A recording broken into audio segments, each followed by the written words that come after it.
السلام علیکم سامعین اکرام، 12 ربیع الثانی 18 نومبر ہے۔ خبر کا عنوان ہے اویسی نے وسیم رضوی کو سبق سکھایا۔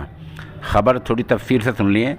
آل انڈیا مجلس اتحاد المسلمین کے صدر جناب اسد الدین اویسی کی شکایت پر حیدرآباد میں وسیم رضوی کے خلاف مقدمہ درج ہو گیا ہے۔ بتا دیں کہ 24 گھنٹے پہلے جناب اسد الدین اویسی صاحب نے حیدرآباد کے پولیس کمشنر سے ملاقات کی اور ان کو وسیم رضوی نے حال میں جو کتاب لکھی ہے محمد کے نام سے، اس کتاب کے بارے میں تفصیل سے بتایا اور بتایا کہ کتاب میں اسلام مذہب پر اور اسلام کے پیغمبر پر غلط اعتراض کیے گئے ہیں اور بے وجہ انتشار کا سبب بن رہا ہے، اس لیے اس کے خلاف مقدمہ درج کیا جائے۔ کل انہوں نے درخواست دی تھی بدھ کے دن، اور آج جمعرات کو حیدرآباد کے پولیس تھانے میں وسیم رضوی کے خلاف مقدمہ درج ہو گیا ہے۔